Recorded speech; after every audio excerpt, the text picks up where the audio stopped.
এবার ভিপি নূর কট, এমপি এবং প্রতিমন্ত্রী ভিপি নুরুল হক নূর কট।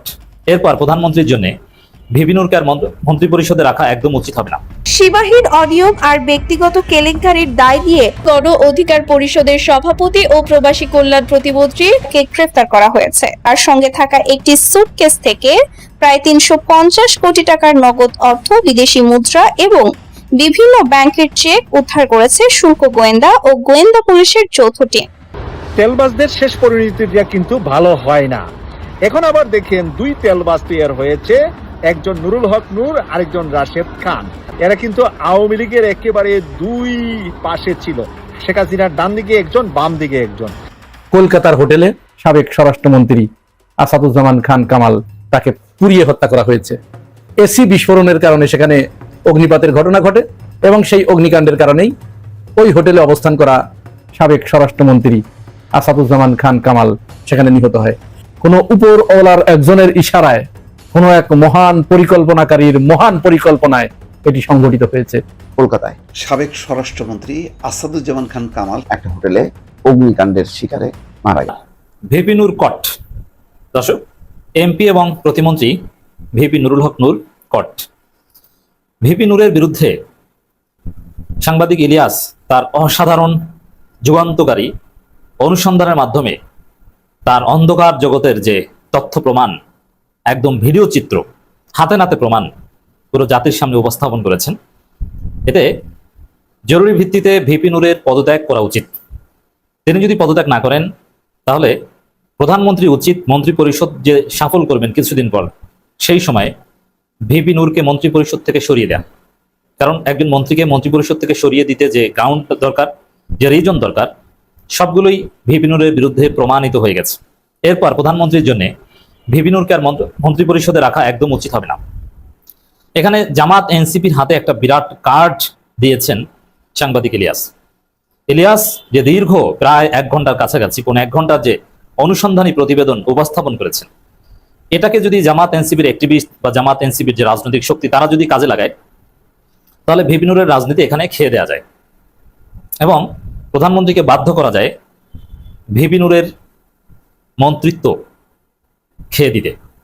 এখন জামাত এনসিপি এটা কতটুকু কাজে লাগাবে, ইলিয়াসের এই তথ্য প্রমাণ, এটা নিয়ে তারা কতটুকু রাজনীতি করবে, আমরা দেখার অপেক্ষায়।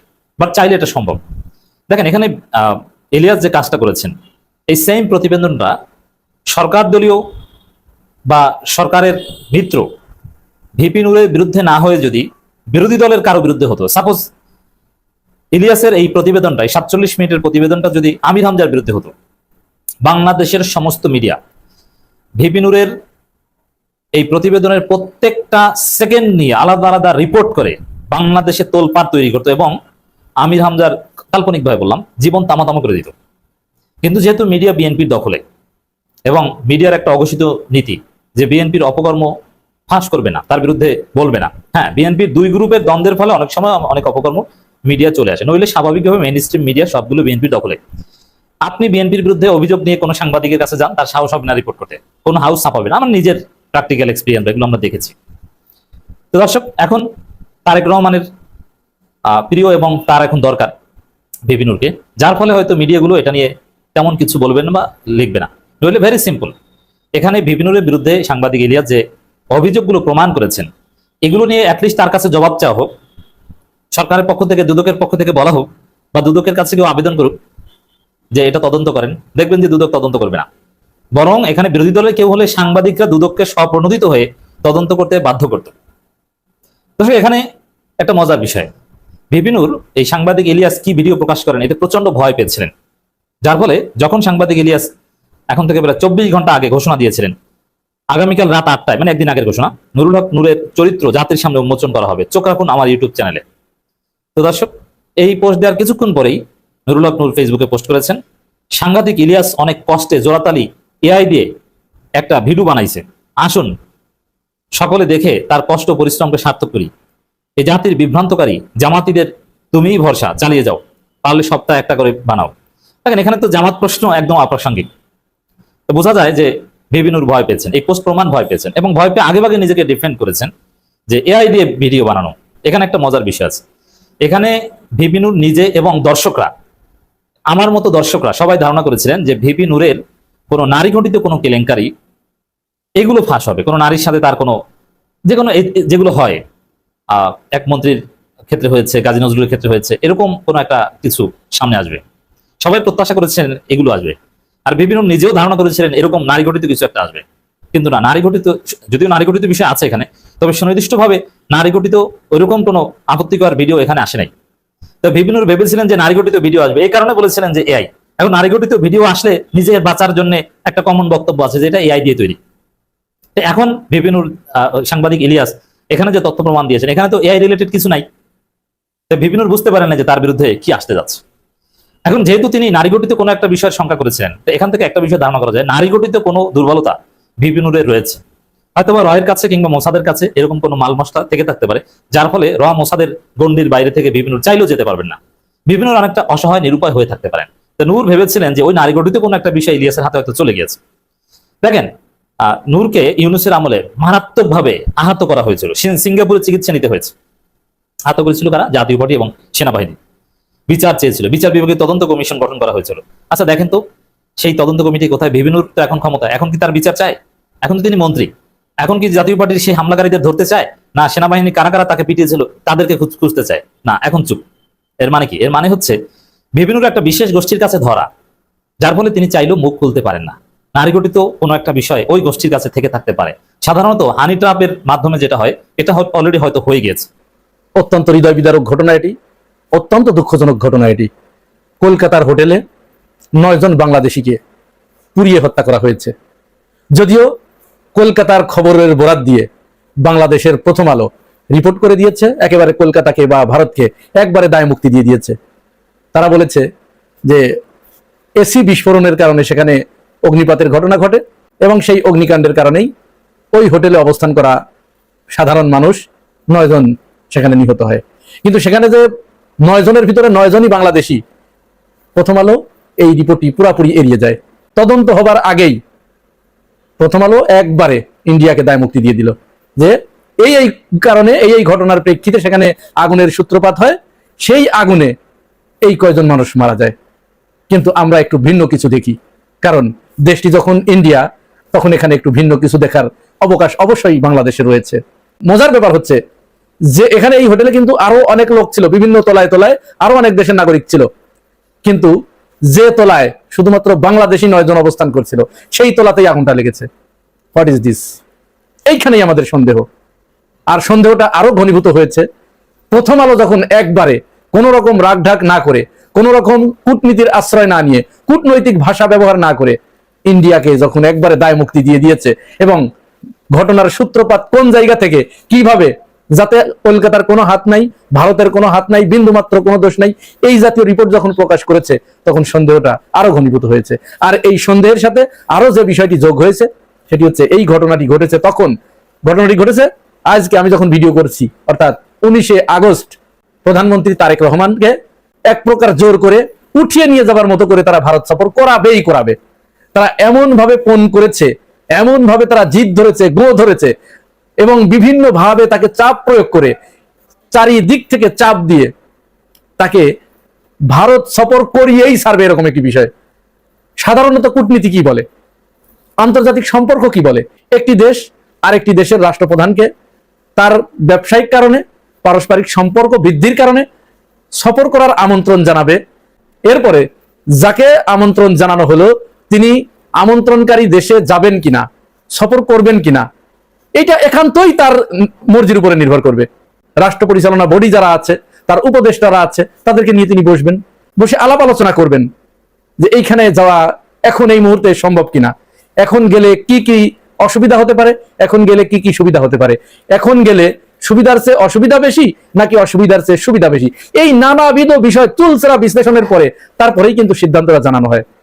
ঠিক নির্বাচনের পরবর্তী সময়কাল থেকেই ভারত বাংলাদেশের মাননীয় প্রধানমন্ত্রী জনাব তারেক রহমানকে সে দেশে সফর করার জন্য একের পর এক চাপ প্রয়োগ করে আসছে। প্রথমে তারা আমন্ত্রণ জানিয়েছে, আমন্ত্রণ জানাতে যখন এই দিক থেকে সেইভাবে রেসপন্সটা আসে নাই, তখন তারা কি করেছে আপনাদের মনে আছে নিশ্চয়। তার সর্বশেষ যে প্রেসার হিসেবে তারা যেটা করলো, একদিক দিয়ে প্রধানমন্ত্রীর ওই অফিসের দরজা দিয়ে ঢুকিয়ে দিল দীনেশ ত্রিবেদীকে, আর অন্যদিকে চীন থেকে সরাসরি তাদের যে গোয়েন্দা সংস্থা র, সেই র এর প্রধান পরাগ জৈনকে সেখানে ঢুকিয়ে দিলেন। এবারে দ্বিমুখী চাপ দেয়া শুরু হলো। উদ্দেশ্য তাদের এরকম, তুমি কেন যাবা না, তোমাকে যেতেই হবে। আমাদের খুব মনে পড়ে যাচ্ছে এখন, আপনাদের মনে আছে নিশ্চয়, কিছুদিন আগে মার্কিন যুক্তরাষ্ট্রের প্রেসিডেন্ট ডোনাল্ড ট্রাম্প তিনি ভেনিজুয়েলার প্রেসিডেন্ট মাদুরোকে জোর করে উঠিয়ে নিয়ে গিয়েছিলেন, মনে আছে? আমাদের তো মনে হচ্ছে ভারত প্রধানমন্ত্রী তারেক রহমানকে পারলে এইভাবে উঠিয়ে নিয়ে যায়। কেন রে ভাই, এত স্বার্থ কেন তোমার? এখন বাংলাদেশের প্রধানমন্ত্রী সেখানে যাবেন, সেখানে গেলে তিনি কতটুকু নিরাপত্তা পাবেন? তার কি কোনো নিরাপত্তার গ্যারান্টি আছে? দেশটি যখন ভারত, তখন তো এই অবিশ্বাসটুকু বাংলাদেশের মানুষ করতেই পারে, কারণ ইতিপূর্বে তারা বাংলাদেশের সাথে এমন কোনো আচরণ করে নাই যে আচরণের কারণে তাদের উপরে বিশ্বাস স্থাপন করা যায়। এরকম নজির তারা স্থাপন করতে পারে নাই। আর তারপরে বিগত 17টা বছর ধরে যে শেখ হাসিনাকে নির্লজ্জের মতো তারা এখানে সাপোর্ট দিয়ে রেখেছে, তাদের দিয়ে যাবতীয় অপকর্ম করিয়েছে, তার মাধ্যমে বিএনপি এবং জামাতের নেতাকর্মীদের উপরে যে সীমাহীন অন্যায়, অত্যাচার, গুম, খুন এগুলো ভারত এখানে করিয়েছে। আবার তাকে সেখানে নিয়ে গিয়ে আশ্রয় দিয়ে রেখেছে, জায়গা করে দিয়েছে, তাকে রীতিমতো মিছিল মিটিং করতে দিচ্ছে, তাকে প্রোগ্রাম করতে দিচ্ছে, সাংবাদিক সম্মেলন করতে দিচ্ছে, সাংবাদিক সম্মেলন করে বাংলাদেশের রাজনৈতিক পরিস্থিতিকে উত্তপ্ত করে তোলার মতো যাবতীয় আয়োজন সব তারা তার মাধ্যমে করাচ্ছে। সেইখানে আবার আরেকজনকে ডেকে নিয়ে যাবে জোর করে, যে আসো, কি হয়েছে, আসো, সমস্যা কি, তুমি আসবে না, তোমাকে আসতেই হবে। এইভাবে জোর করে সেখানে নিয়ে যেয়ে দস্তখত করে নেবে, বিভিন্ন চুক্তিগুলো স্বাক্ষর করিয়ে নেবে জোর করে। চুক্তিতে স্বাক্ষর না করলে যে কোনো একটা দুর্ঘটনা তো ঘটিয়ে দিতেই পারে, তার প্রাণ নাশের হুমকি রয়েছে। সুতরাং সবকিছু চিন্তা ভাবনা করে, তার নিরাপত্তার ইস্যুগুলো চিন্তা ভাবনা করে ভারতের সাথে এই মুহূর্তে সম্পর্ক কতটুকু সুখকর হবে, এই সব বিচার বিবেচনা করার পরে যখন মাননীয় প্রধানমন্ত্রী জনাব তারেক রহমান যখন সাফ জানিয়ে দিয়েছে, দুটি শর্ত যখন তার সামনে ফেলেছে, ভারতের সামনে, যে তুমি উসমান হাদির হত্যাকারীকে ফেরত দিতে হবে, আর 2, শেখ হাসিনাকে চুক্তি মোতাবেক ফেরত দিতে হবে। এই দুটি শর্তে যদি তুমি রাজি হও, আর 3 নাম্বার আরেকটি শর্ত এখানে সংযুক্ত করে দিয়েছেন, যে তোমাকে উপযুক্ত একটা পরিবেশ তৈরি করতে হবে। উপযুক্ত পরিবেশ মানে কি? এই মুহূর্তে সেখানে পরিবেশ নাই, সেখানে যাওয়ার মতো কোনো পরিবেশ নাই এই মুহূর্তে। বাংলাদেশের প্রধানমন্ত্রী ভারত সফর করবে, এই ভারত সফরের যাওয়ার জন্য যে ধরনের পরিবেশ সেখানে থাকা দরকার, সে ধরনের পরিবেশ এই মুহূর্তে নাই নাই নাই। তাহলে কেন তিনি সেখানে যাবেন? এই 3টি শর্ত যখন দিয়ে দিয়েছে, এই 3টি শর্ত দেওয়ার পরে একসাথে তারা এবার কয়েকটা বিষয় এখানে দেখেন লক্ষ্য করার মতো। তাদের যারা কূটনীতিক আছে, রাজনীতিবিদ আছে, এবং তাদের যে সমস্ত মিডিয়াগুলো আছে, মিডিয়া হাউসগুলো আছে, তারা একের পর এক বাংলাদেশ এবং প্রধানমন্ত্রী তারেক রহমানকে নিয়ে উপর্যুপরি কুরুচিপূর্ণ মন্তব্য করে যাচ্ছে। তাদের পত্রিকাগুলো কুরুচিপূর্ণ ভাষায় শিরোনাম করছে, আবার তাদের কূটনীতিবিদেরা, তাদের রাজনীতিবিদেরা কুরুচিপূর্ণ ভাবে তারা মন্তব্য করছে। এর ভিতরে বেশ কয়েকজন আছে, তার ভিতরে উল্লেখযোগ্য বিনা স্বীকৃতি, যিনি বাংলাদেশে সাবেক ভারতীয় হাই কমিশনার ছিলেন, সেই বিনা স্বীকৃতি তিনি পরিষ্কার করে বলেছেন যে বাংলাদেশের প্রধানমন্ত্রী তারেক রহমান ভারত সফরের ব্যাপারে তিনি অত্যধিক রূঢ় এবং অহংকারী মনোভাব পোষণ করছেন। মানে বিষয়টা এরকম, বাংলাদেশের তো নিজস্বভাবে সিদ্ধান্ত নেবার স্বাধীনতা তার নাই, এটা ভারতের অঙ্গরাজ্য, তো এজন্য উনি যখন যাবেন তখনই ওনাকে এখান থেকে তাকে যেতে হবে, উনি ডাকলেই ওখান থেকে জি হুজুর আসছি এরকম করতে হবে। আরো 2 জন কূটনীতিক, তারাও অত্যন্ত কদর্যপূর্ণ ভাষায় মন্তব্য করেছে, এবং তাদের এই মন্তব্যের মাধ্যমে তারা এই মনোভাব প্রকাশ করে দিয়েছে, তারা এটি প্রকাশ করে দিয়েছে যে এই বাংলাদেশ তাদের একটি অঙ্গরাজ্য, তারা যখন ডাকবে তখনই বাংলাদেশের প্রধানমন্ত্রী যেই থাক তাকে ছুটে যেতে হবে জি হুজুর করতে করতে, যে তাদের পায়ে কদম বুচি করতে হবে। কিন্তু মিস্টার দাদাবাবু, পরিষ্কার করে শুনে রাখুন, যে অপকর্ম বাংলাদেশের উপরে করেছেন, বাংলাদেশের সাথে যে অপকর্ম করেছেন, এই অপকর্মের প্রায়শ্চিত্ত তো আপনাকে করতে হবে। আপনি অপরাধের প্রায়শ্চিত্ত করবেন না, আবার যখন ডাকবেন তখন আপনার কাছে ছুটে যাবে, না, সেই দিন আর নাই দাদাবাবু, সেই দিন